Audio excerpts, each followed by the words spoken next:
Here. Here. Here. Here. Here, we need a motion to go into closed session. City council discuss strategy and matters relating to employment conditions of employees of the city covered by collective bargaining agreement. I'll move it. Second. Aye. Aye. Aye. Aye. Aye. Make a motion, we go into closed session. City's council discuss strategy with council about matters where litigation is imminent because public disclosure would likely be prejudice or disadvantage position of the city in that litigation. Second. Or I'll move it. Did you move it? I moved it. Okay, second. Moore, Aye. Reddick, Aye. Scott, Aye. Abrams, Aye. Gretchen. Aye.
Well, Keith will get in there by the time we vote. It was Maybe. it's not bad. I've been through a tour of it about a sure. year ago, and it's got have refrigerated cooling. And Here. Apron, Here? Greckin, Here. Moore, Here. Reddick. Let's stand for a moment of silent prayer, followed by the Pledge of Allegiance, please.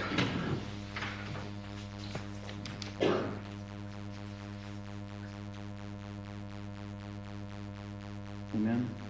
I pledge allegiance to the flag of the United States of America and to the republic for which it stands, one nation, under God, indivisible, with liberty and justice for all.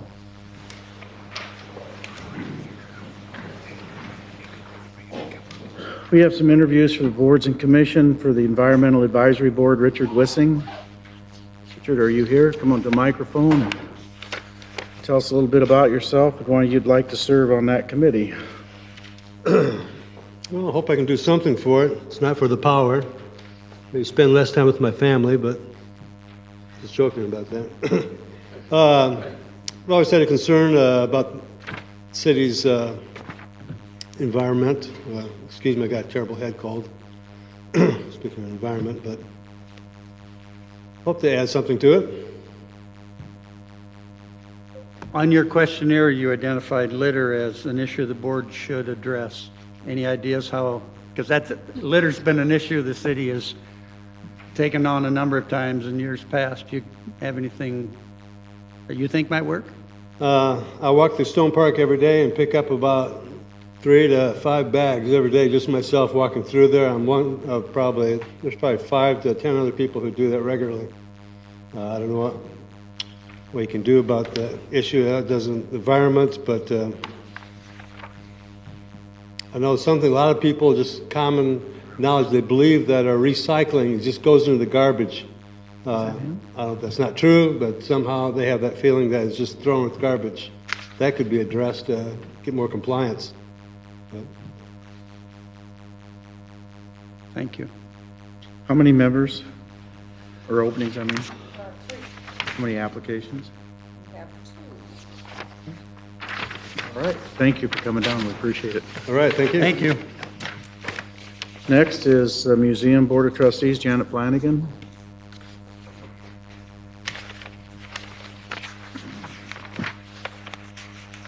Janet? Hey, Rhonda. Tell us a little bit about yourself and why you want to serve. I've already been a member of the Board of Trustees, have enjoyed that experience. I've been fairly passionate about history in general and local history. I'm a lifelong Sioux City resident. I know quite a bit about a lot of city organizations and departments, and the museum is one of them. And how many do we have on this one? 1 opening and 1 application. And this would be just your second term, correct? Correct. Okay. Any other questions? I know Janet does a great job, so thank you. Thanks for reapplying. And Also, thanks I for wanna- all your involvement in the community. It's a pretty impressive list. Thank you. And I also want to thank you for your support of the museum, and we have appreciated the ideas that you've given us over the years. We're working to enact some of those, so thank you. Thank you. See you, Janet. Next is the Parks and Rec Advisory Board, Karen Faffel. Hello. Catherine, I'm sorry. I'm okay. having a bad day today. Kathy Paffel, and I guess I'm applying to Parks and Rec. You know, I come from a background with my college experience of a place where quality of life was really tremendous, and I really think that I have some good ideas to improve Parks and Rec and trails, things like that. You spoke about specific ideas for downtown green space. Mm-hmm. Can you share any? Yeah, actually, I met with Matt, I think it was 2 weeks ago, maybe it was last week, it's kind of been a blur. And we came up with somewhat of a beginning design for the new park that's going to go across the street from Children's Park. I work at Simcoe, so I work with Downtown Partners quite a bit on their livability task force and have done quite a bit of mapping for them for when we were looking at Cone Park, looking at green space, things like that. So Terrific. Yeah, very good. How many openings? There are 5 vacancies, and we received 2 more applications today, so there's 2 more interviews. Monday on the 11th, a week from today.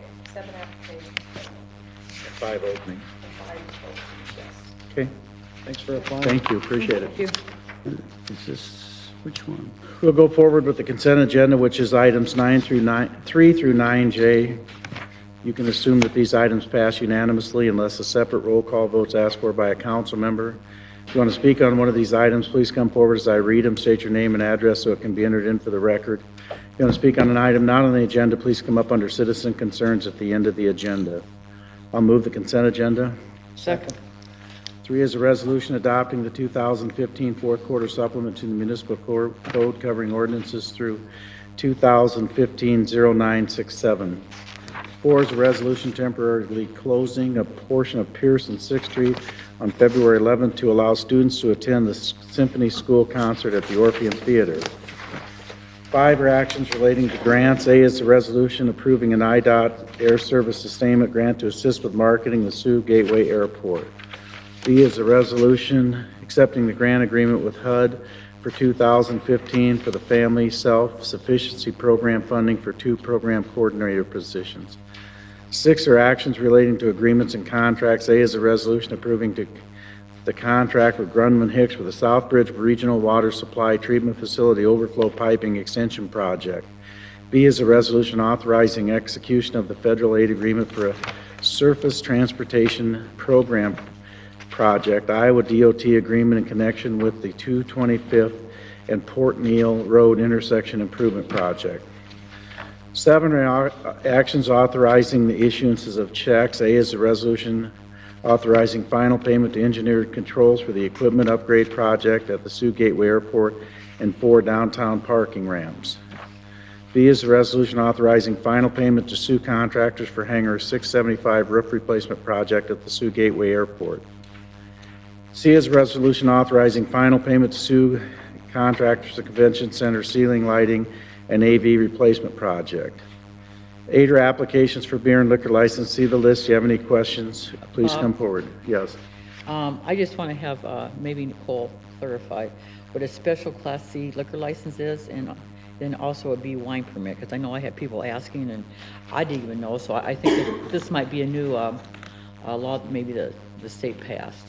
So. Sure, the special Class C liquor license is actually, there isn't liquor involved. It's just for beer, wine, and wine cooler sales, both on premise, and then they can be sold as a carry-off product as well, and an open product. Okay. And the wine permit is very similar, just for wine sales. Why do they need both if one covers everything? That for consumption on site? Yes. Yes. So now we have just wine bars? You can have wine and beer license, but it's calling it a liquor license, which I don't understand, because before it. Wine's kind of a liquor. Wine is kind of a liquor. Yes, Well- the definition under the state, for the state regulatory agency says for taverns, bars, restaurants, allows commercial establishments to sell wine, beer, and wine coolers for on-premises consumption, also allows carry-out sales of beer and wine coolers in original unopened containers. That's the Class C or the, When you get a Class C liquor license, that includes liquor and beer. So maybe wine might be a liquor, but it's not considered a big difference in price and license fees. Just the regular Class C includes the liquor, but the special Class C Right. it's not. Exactly. Okay. They must have just changed the wording of it, I'm assuming. Okay, that's good. Listen, come forward if you have any questions. Anyone to be heard on any of those items, please come forward. Seeing none, we'll vote.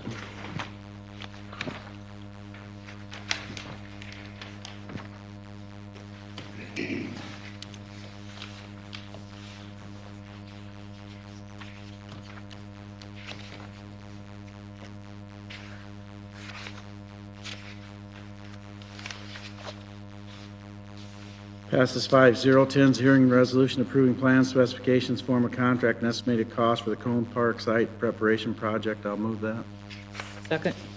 Anyone to be heard?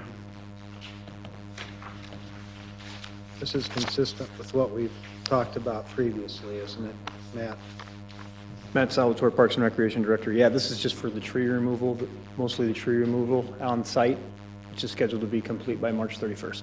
So this is consistent with the Will rest be of the... complete by March 30th? Correct. Okay, thank you. Do you have an estimation for the cost of the, The engineer did submit an estimate between $100,000 and $150,000 for everything. thanks. Yep.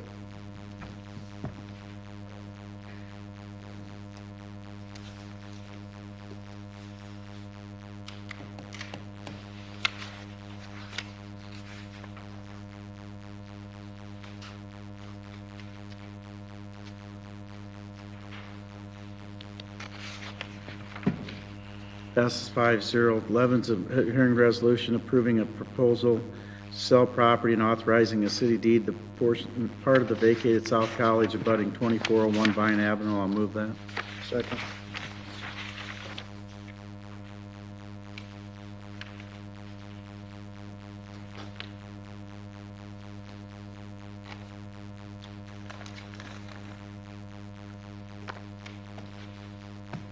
Passes 5-0. 12's a motion accepting the recommendation of the Pool Committee and Parks and Rec Advisory Board for the Sioux City Public Swimming Pools. I'll move that. Second. Anyone to be heard, please come forward.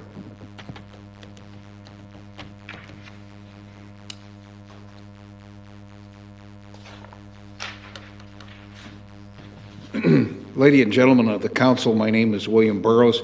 I live at 4409 47th Street in Leeds, and I am here today representing my 3 grandchildren and their parents who work and could not be here this afternoon. Although we appreciate the work of Mr. Salvatore, his staff, the Pool Committee, and the Parks and Recreation Advisory Board, we disagree with their recommendation to you to close our pool in Leeds. It is the newest of the Sioux City pools, and as such should be the last to go, but only as a last resort. In our opinion, if closures are necessary, they should be done on an incremental basis. Close one and see what impact that has overall. Leeds Pool is located 1 block from the bus line, and it is our understanding that bus transportation will be subsidized for the youth of the city to go swimming should swimmers come from other areas of town. In the event that you as a council vote to go ahead with the closing of the Leeds Pool, we request that you give us something of equal or greater value in return. Specifically, this would be in the form of a total makeover of the Leeds Park. We could support the Department of Parks and Recreation's idea of having a splash pad, but that is only one of the amenities we would like to see. Besides some new signs, which we like, there have been no major improvements to our park in decades. In addition to a splash pad bigger than the one at Dale Street, other things we would like to see include new playground equipment along with a new shelter. Therefore, it is our hope that you will vote to keep the Leeds Pool open for the foreseeable future. If not, then we recommend that you charge the Department of Parks and Recreation with coming up with a written plan post haste for a suitable alternative, such as the one we just described, with quarterly progress reports to this council.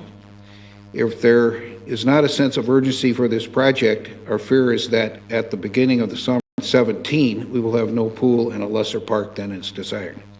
Thank you for your indulgence in this matter. Now, on your suggestion for a park shelter, are you talking the existing park where the pool is, or are you talking the one that's... The Leeds Park on the corner of 41st and... Okay, down closer to Floyd Yeah. there. Yeah. 'Cause I believe we're looking at putting a central 46th park there where the pool currently is. I mean, I wasn't aware that's been decided.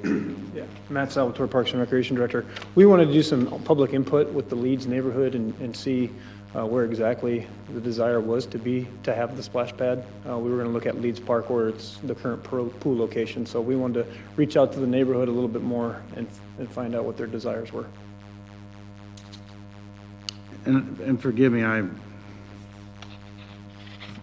should have done a little better homework. What did the Leeds Pool lose last year? We subsidized by approximately $20,000. And what, the pool's fine, but the club or the shelter's not. Yeah, the filtration system and the bathhouse have some major structural issues. And what are you talking? 600,000. Well, that's a real number.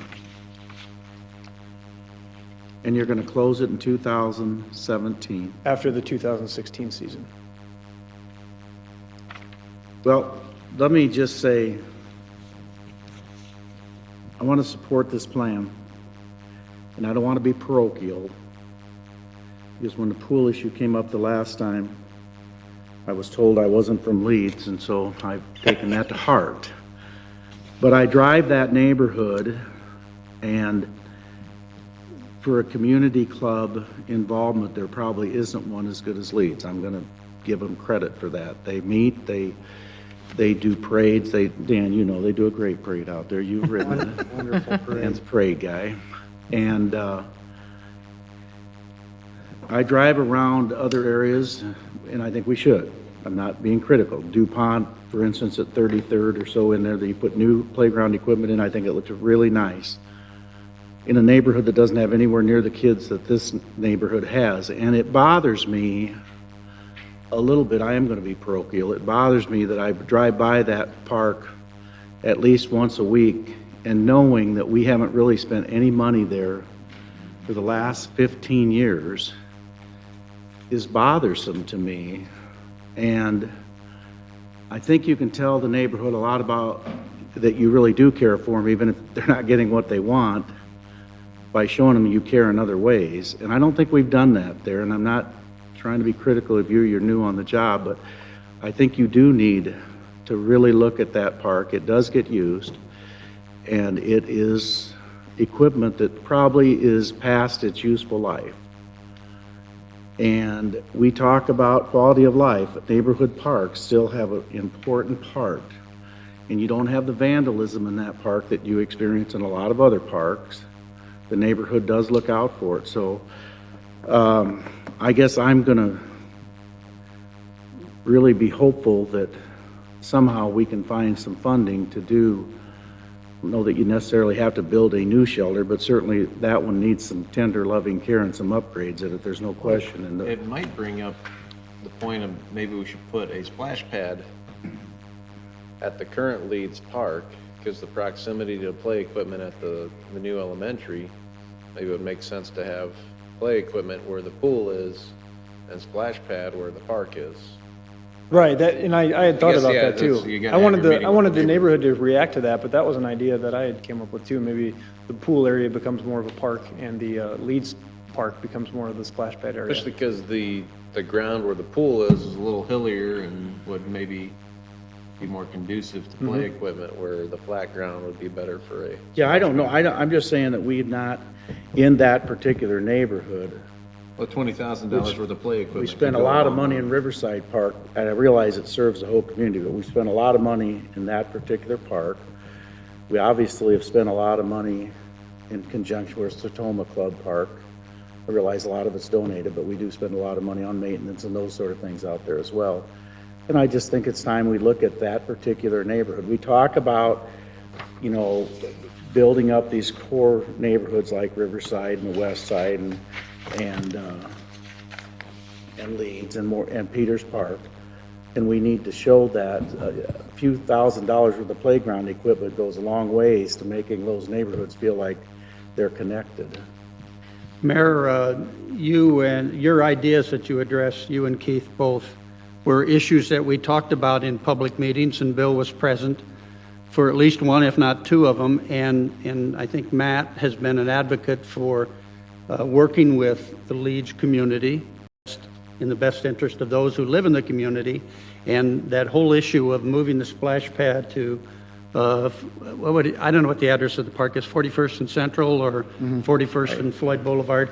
I think that's an idea that was discussed, even to the point where we weren't sure it had enough land, and maybe there was additional property the city could acquire. So those ideas have been discussed, and I would be hopeful that Matt will follow through, and I'm sure he will, and meet with those who are interested, maybe beginning with the Leeds Community Club to, if it gets to that point, to design something that's appropriate for the neighbors, and I kind of like Kate's idea too, that moving it down closer to the boulevard and to make it easier for people to get into, I think our access too would be really a nice thing to do, In so. that area too, other than the St.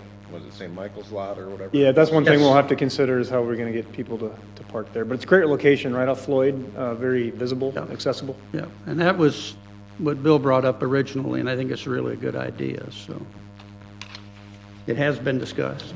I agree. I don't want to, listen, we've had a lot of meetings out with the Leeds people. So far, I've not seen which we said we were going to do, I've not seen a program for frontages on buildings that I know of. Have we done one? That's not your deal, Bob. And I know you're not feeling Facade good, but remember programs we were in going to do Leeds. facade programs in Leeds. We talked about it. Have we done it?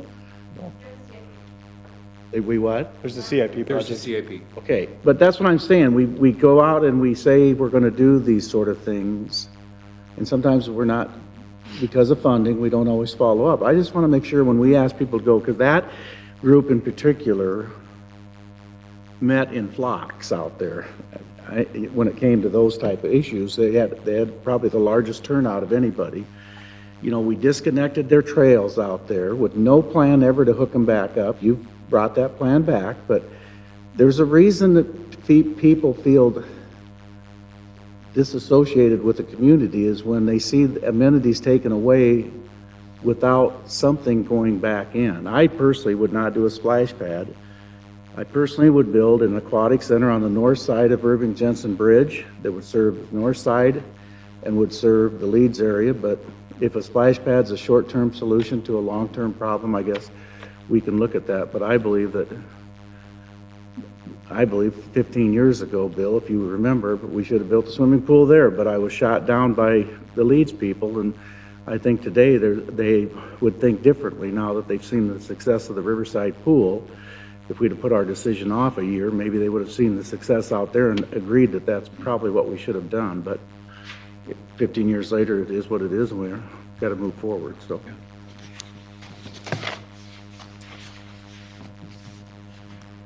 Any other comments?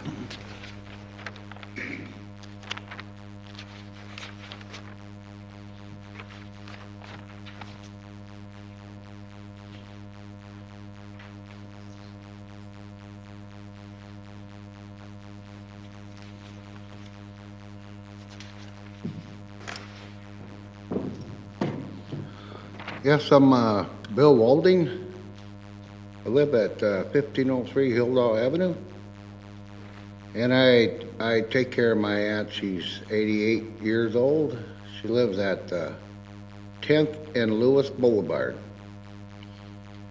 And across the street from her is some empty lots. And to the north of her is a Casey store.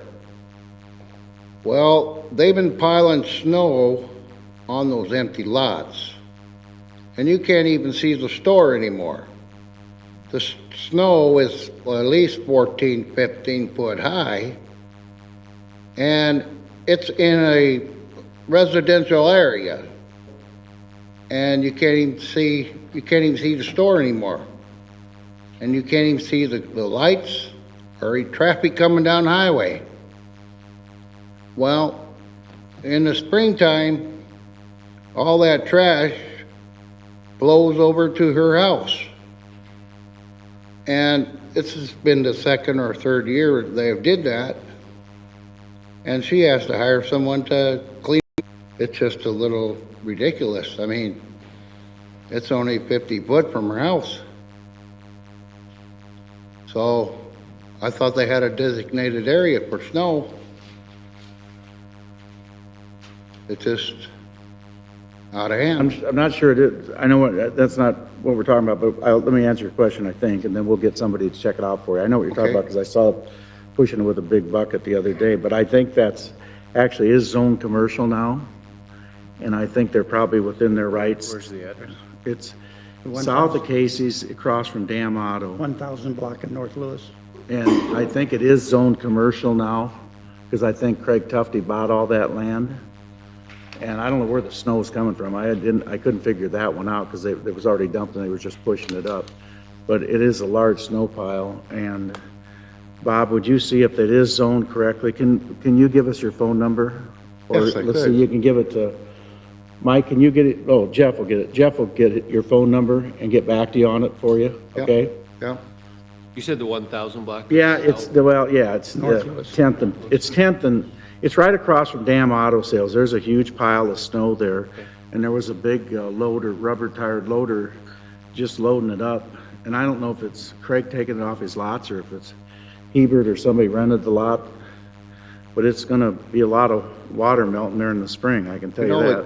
you know what, another thing is too, is she says at night, you know, when it does snow, the trucks go in and out of there, and it's, you know, it's bang, bang, bang all night long, you know, from the Yeah, why don't you meet with Jeff and we'll get your number so he can correspond with you, and then we'll Okay. check the zoning and see if they're within their rights to do that. How's that sound? Okay.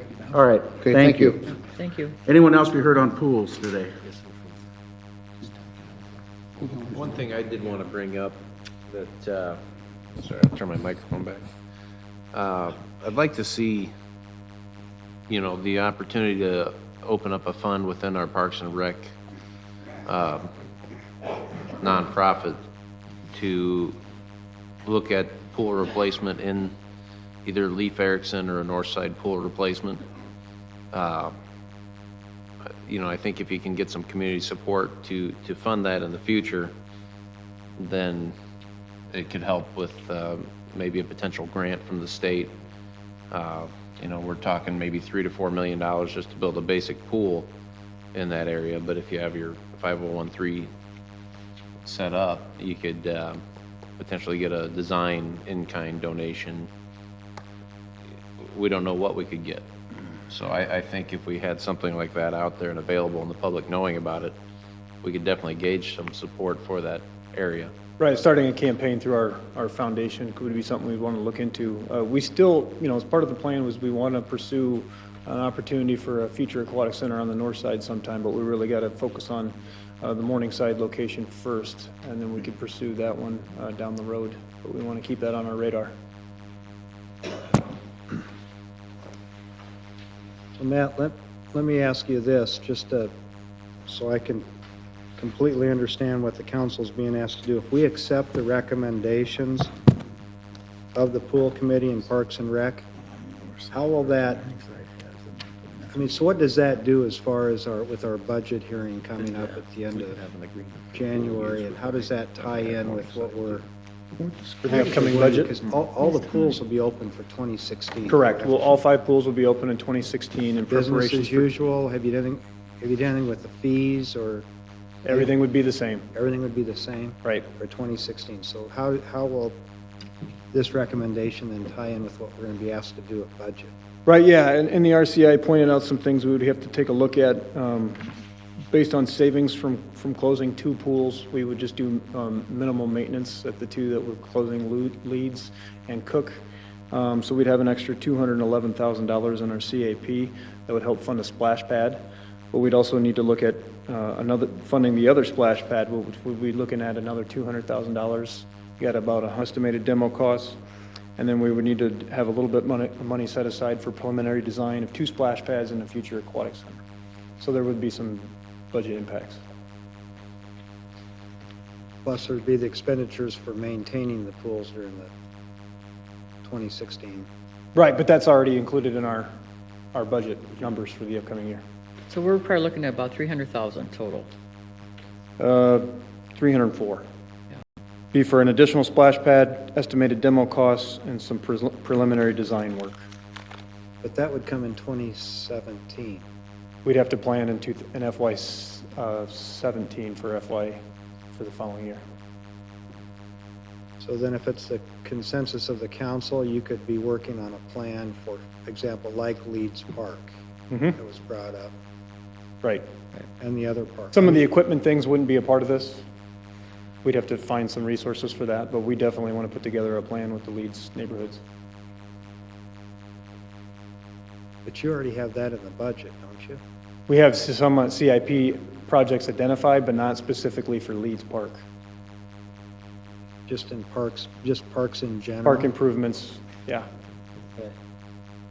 The recommendations you're talking about doing now, the splash pad, the demo, all that, that's a CIP project that we'll be addressing yet this month, right? Yeah, but we don't currently have anything in the upcoming budget. for There's that. not a project for There is, but nothing's been earmarked so far for FY17. FY17? Right. So these costs I'm talking about would be above and beyond what's been proposed for budget. Well, how would we do splash pads by the summer of 17? But we'd need resources to do those. Yeah. That'll be in the budget we're talking about coming up. Yeah, I Oh, mean, that's something that we'll discuss during budget We hearings. just said there's But there's not, not money budgeted to build a splash pad in time for a closing of the pool. Right, there's only enough, There's one. in other words, we don't have a we have enough for one splash pad. CIP project in the 27, the For proposed budget. FY17, we have enough for one splash splash pad right pad. Oh, now. one splash pad. Yeah.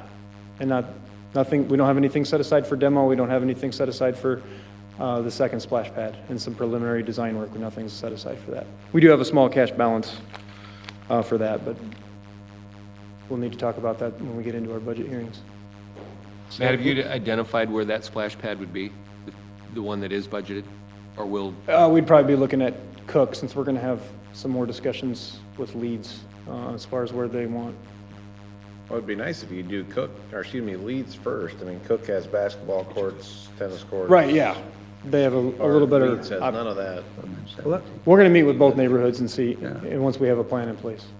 But if that's the case, let me just ask this, and I totally respect what the pool committee has done with recommendations and all the public hearings you've had, and the same with Parks and Rec. Well, I just want to make sure I'm really clear on this. But, so could you not phase it in then? I mean, do you have to close both pools at the same year, same time? Couldn't you do one and then do the splash pad and then the following year? That was just what the You could full phase, committee's phase recommendation in was. the closing of the second pool if that's where we're headed? Those two pools having the highest losses, though. Yeah, It that, makes sense to dispose those. in, Use the operational savings to fund the splash pads. I But you're supported, saying we can't, but that's what I'm hearing you say, we don't have the money to do that. Not unless something changed throughout the budget hearings. I mean, we'd have to look at moving some things around. So what were you going to say, Pete, about that? I was going to say that I've discussed on a couple of occasions that, for me, the decision, and I voted with the rest of the group on the pool committee, excuse me, but recommendations. But the decision for me really was a fiscal consideration, a fiscal responsibility decision, in as much as the city was somewhere in the area of investing $300,000 to $400,000 a year to keep 5 swimming pools open. So we were given figures for the last 3 years, and over that 3-year average, it was dangerously close to $400,000 a year. So $1.2 million it has cost the city to keep those pools open. And Cook and Leeds entered into the discussion primarily because they have the least amount of attendance, generate the least amount of revenue, and they have the highest 2 cost per swimmers. So we can continue $1 a year, which is the operating Loss. personnel costs, the operating costs, and then the CIP, the improvement request.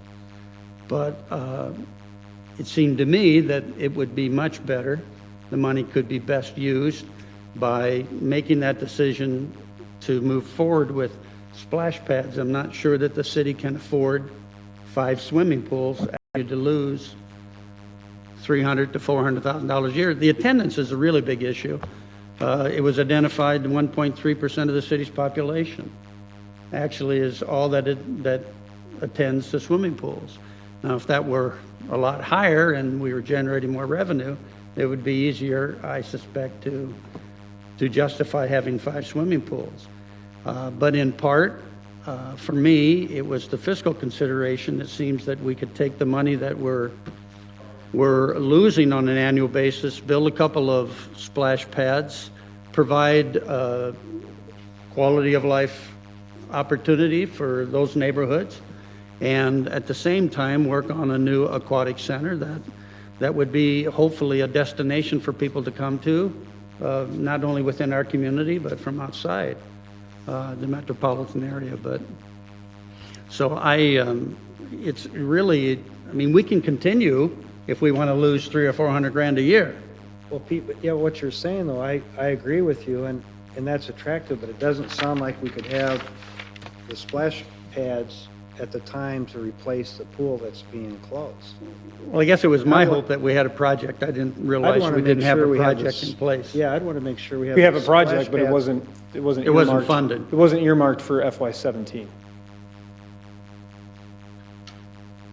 Well, so, okay, Well, if we, Maybe that's a CIP discussion item. yeah, That's an and if we don't, adjustment, it is, I would agree, Keith, and if we can't find a solution to that, then I Well, but suspect that's- there might have to be some changes to the, but that's why I'm asking what we're voting on today, though. Is that,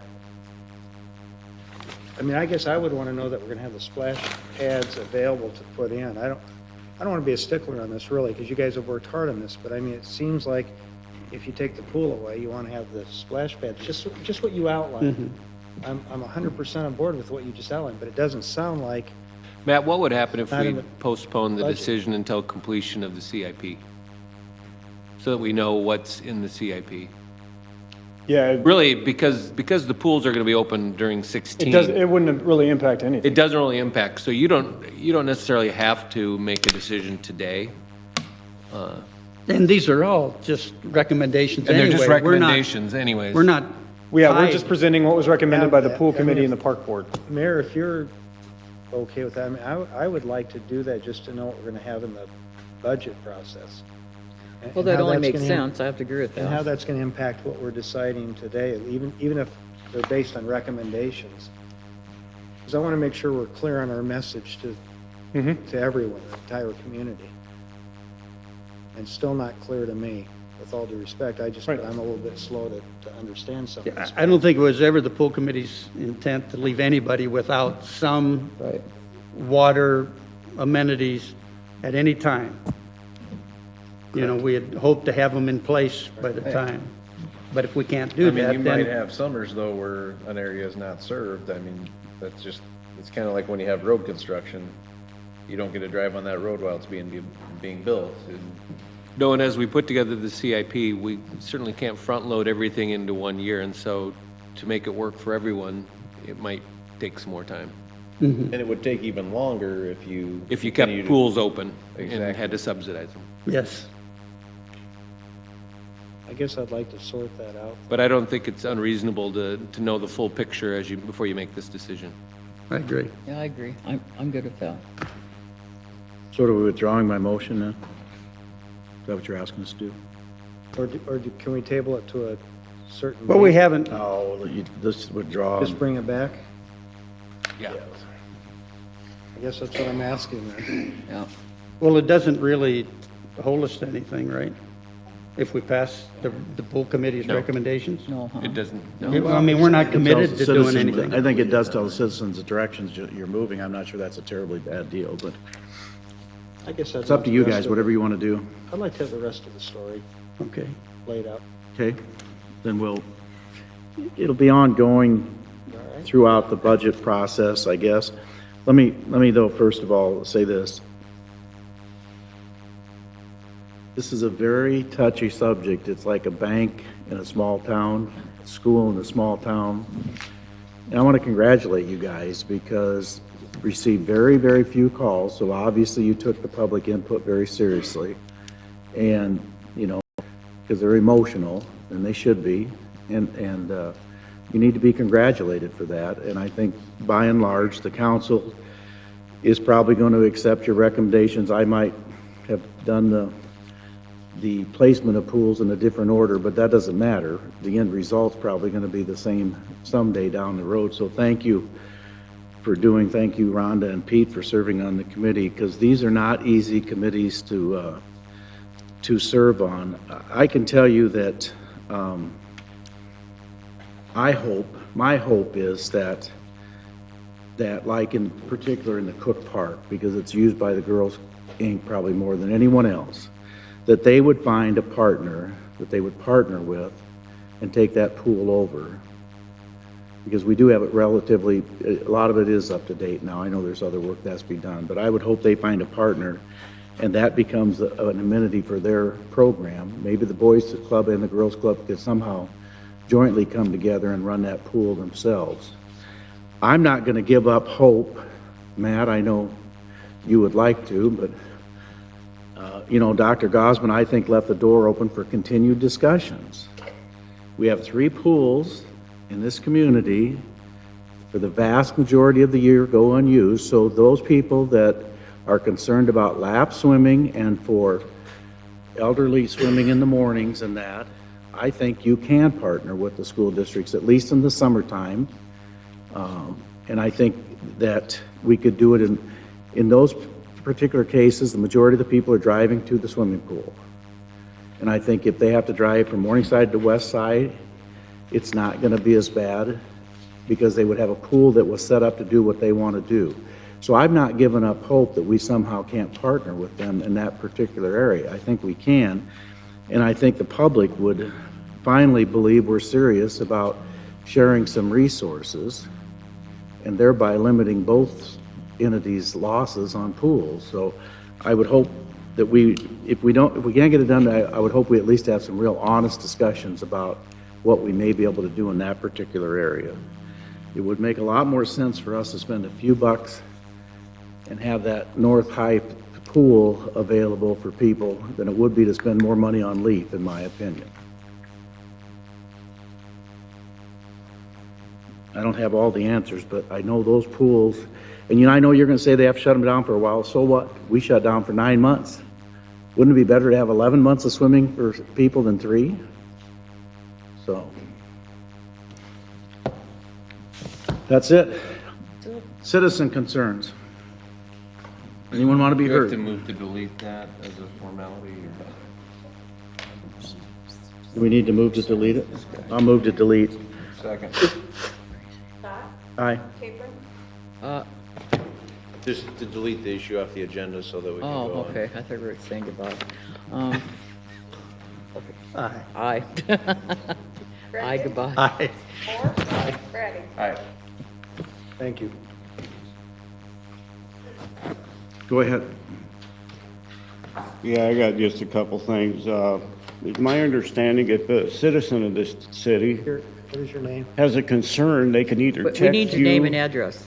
Oh, Keith Baker, 2101 Nash. I left my little card here. If a citizen has a concern, they can either call you, text you, or a lot of times you meet them out in public, right? How many of you have ever told a citizen that approaches you that you don't have time for them because you're not on the clock? Never. Never. I've had to tell people I don't have time before, but I've had people come up to me when I think the I'm one out with my that, kids, so I think the one that I'm talking about knows who it is. I'm not going to mention any names. I've got another concern here. I was here a couple weeks ago about the solid waste, but yeah, about the solid waste issue. I got something in the mail that kind of disturbs me. I got a check in the mail from somebody, one of the council people, wanting to pay my rate increase. I find that disturbing. I feel if they're going to do it for me, they should do it for all of us that didn't get an increase in our Social Security. I think that kind of tells me that maybe you should look into what us senior citizens get for an income increase before you start approving rate increases. This is kind of what this is telling me. This is unethical as far as I'm concerned. It may not be against the law. I've already checked into it, but it's really unethical as far as I'm concerned. I don't know how you people think about it, but I don't like it. But like I say, if you pay mine, you pay them all. You understand where I'm coming from? And I'm going to leave the check laying on this table here, and they can have it back, because I don't want it. Because if they're going to pay only mine, I don't want it. I'm trying to defend all the people that never had an increase in anything. In fact, I'm going to tell you something. I got an increase. My Medicare Part B went up. Did I get an increase in my Social Security? Absolutely not. Perfect example, isn't it? So next time you guys even consider rate increases, why don't you look at all the numbers about try to protect the citizen once. Let me add to that if I may. Yes, sir. May I add to your comments? Yes, sir. You know, that contract had a cost of living increase, CIP index, that, in my opinion, has nothing to do with anything that we're talking about. I much would rather pay a 2% increase than a 7% increase 1 year. I think that's what one year was for under that CPI thing, the cost of living index. I'd rather have a fixed increase or fixed knowing what I could budget for than a 7% 1 year, 4% another year, 1% another year, where actually it averages out to about 2%. So we're trying to do our best as far as that goes. I don't want you to think we take rate increases lightly, because we don't. But at least it's fixed, and you know what it's going to be, instead of based on federal numbers or a federal agency telling me, no, it should be 7% increase. Well, I might not be able to afford a 7% increase that year, just because you're telling me that's the cost of living increase. Because this is Sioux City, Iowa. We didn't get a cost of living increase. I hear you. Pardon? We didn't get a cost of living increase. No, I'm talking about cost of living in the contract, or Okay, I understand. Yeah, an index that uses for measurement, you know, that can fluctuate that much, 7%. It could even be more if it's based on transportation costs, fuel costs. It could be, what happens if it goes 10% or 11%? So I'm with you. I hear what you're saying, and I think the council has heard you. So, you know, please don't accuse us of not listening, because we are. And I think we came up with a better plan to have a fixed increase instead of a fluctuating increase. But that's just me. That would be my preference. Don't tell me it's going to be 7%, 10%, 1%, no percent. I mean, I can budget better if I know what those increases might be, if there are increases. But I appreciate what you're saying. You know what? I get what you're saying. People on fixed income, it's pretty tough to budget. It's terribly tough to budget on fixed I wish income. some of these people could live like we are. No on, question. On fixed incomes. No question about it. So thank you for your comments, but I hope you heard what I had to say. Oh, I did. About that index thing, because I'm not wild about these indexes. Well, you know what? I'm not only talking about the solid weight increase, just every increase in general. And please believe, we try to do the best we can to hold the cost level or decrease. We really, really do. Mm-hmm. But as costs increase, you're right. If costs are increasing, how come your pay's not increasing? You know, how come others aren't increasing? Because you got the government involved. But I get that. But we're doing the best we can to hold it to levels that are affordable. You know how they're going to mess around with social benefit program is what they're talking about. You know what that's going to do? They're going to start whacking away at us. That's their whole intention. Yeah. You know how the government works. Yeah. Or doesn't. Yeah. But no, so thanks for bringing that up. You know up. what? The only time you're ever saved, Mr. Raddick, from the government screwing up Washington is when they're home on vacation. Then you know they're not doing any damage.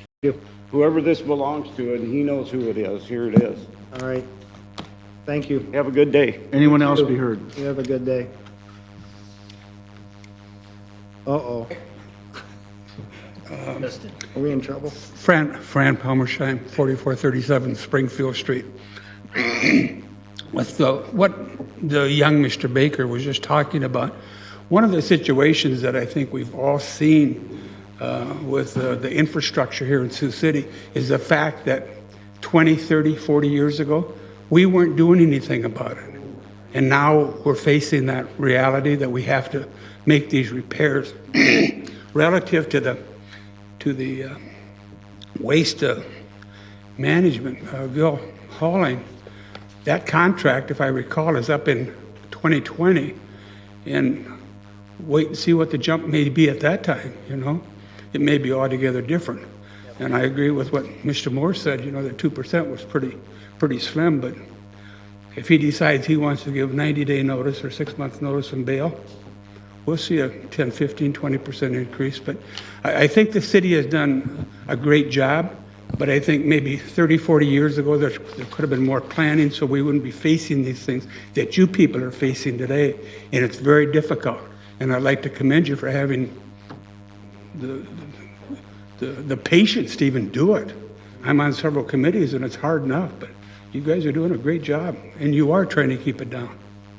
Thank All you. I got to Thank say. you, Fran. Appreciate Thanks, it. Fran. Council concerns. Pete?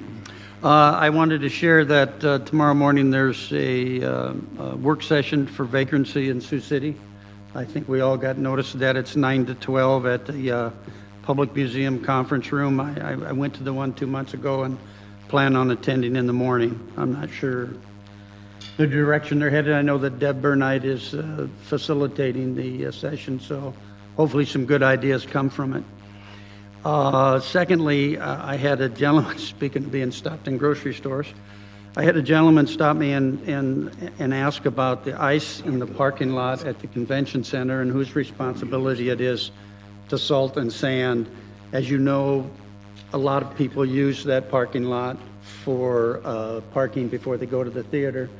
And he was with his elderly mother, and she had almost fallen, as I understand it, but is not injured. But I was at a movie yesterday afternoon, and I noticed that the ice Still there? is pretty thick in that parking lot. Okay. And the sidewalk on the north side of the street from Virginia Street going back west towards the convention center building doesn't look like it had been shoveled at all. So, and I don't know about the theater. Who does the theater? The theater themselves? Are they responsible in front?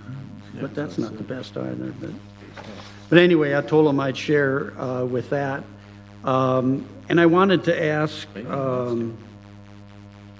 Glenn still here? I tried to get this out, but I'm still a little confused because we received some information about the Hooven Valley Transportation Plan. And then I also received some information from the food bank. Is the plan at any time in the near future to close 11th Street? Glenn Ellis, City Engineer. As part of our Tiger grant application and agreement, we have to look at closing 2 crossings in the Hooven Valley. In order to qualify for the funding for the 18th Street Viaduct? That was part of the approval of the planning grant, the $1 million. Okay. So moving forward in terms of trying to secure funding for the actual construction, we would apply again. We can change some of the parameters based on the information from the study, but right now, as it stands, we have to look at 2, and so 11th Street was the one that is having the most focus. As we've gone through that process, we've identified that there are some significant issues with closing that.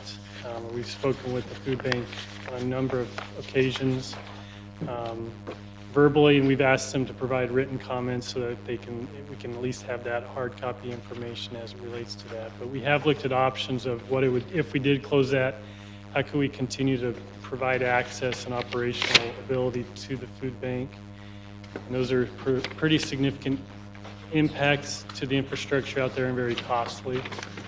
Well, the concern I had was the last email I saw said the deadline was January 18th. Will Yes. a decision be made?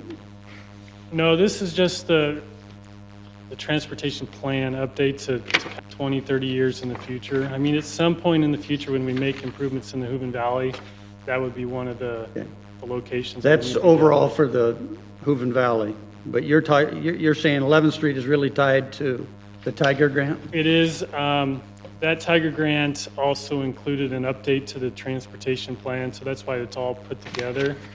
But they are separate. Once we finalize the construction documents for the viaduct and the transportation plan, we would then move forward with trying to secure construction funding for the viaduct, which is separate from all the different projects and whatnot outlined in the plan.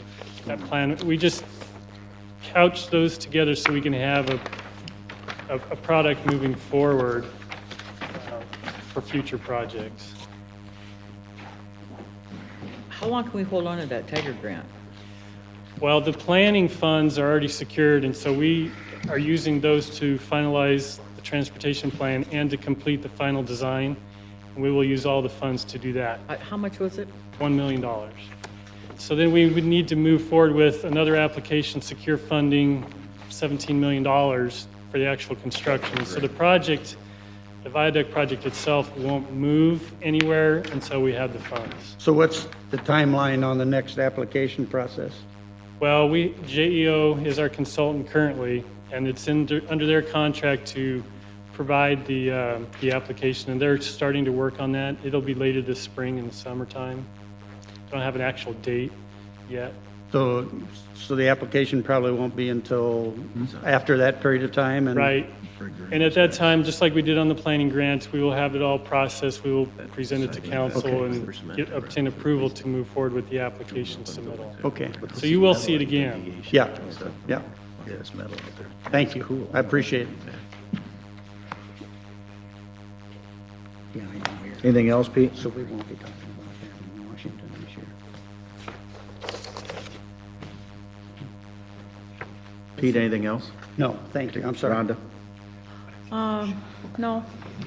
Yeah.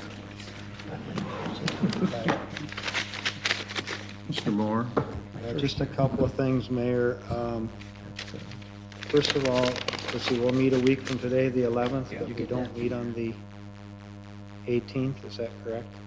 Martin Luther King We're Day. meeting on the 18th. And I assume you're putting something together for Martin Luther King We're Day. having a ceremony So I got the stuff today yeah, when we on were Monday, sitting the here. 18th. Just got an email. I believe that's the date. But yeah, we're doing a program at Healing again, like we did last year, so. Oh, excellent, okay. All right. And then I publicly again want to thank the mayor and the council for your confidence and trust in my ability to serve as mayor pro tem. I really am excited about it and very honored to have that appointment. So I want to publicly thank all of you and congratulate Rhonda on her swearing in and congratulate the mayor on his swearing in for another 4 years. So looking forward to 2016 and all the hard work we have to do. I also want to thank Pete for this vagrancy work session tomorrow. You know, it's a block of time, and I'll go to anything, I really will, but it's a block of time that I just can't take this week or this time of year. And so I really appreciate that, Pete, you go, and I don't know if the others can go or not, but. I'm going to be a little late, tell them I'm going to get there, but I've got a 9 o'clock and then I'm coming down right after that. Okay, well, I appreciate that you're doing that, and I'll try to do more, but I really like our council and our mayor because we can share in that responsibility. And I think when you're there, you're representing us, and when I go to something, you're not there, I'm representing all of you. So I just really appreciate the teamwork and how we pull together on that. So thank you for that. And with that, I am done. Say only half as long as earlier today. Oh, he didn't bring his own staff. That's right, yeah. Right. In the office Oh, while they're are they working. watching? I had somebody bring up a concern about requiring a permit to have a security system in Sioux City, and then not knowing, and then if they turn in information to the police on a criminal, that they can actually be fined for not getting a permit for their security system. An annual permit that's required for the police to keep updated records as to who should be contacted if there's an alarm. For catching criminals with security systems. It's not that expensive.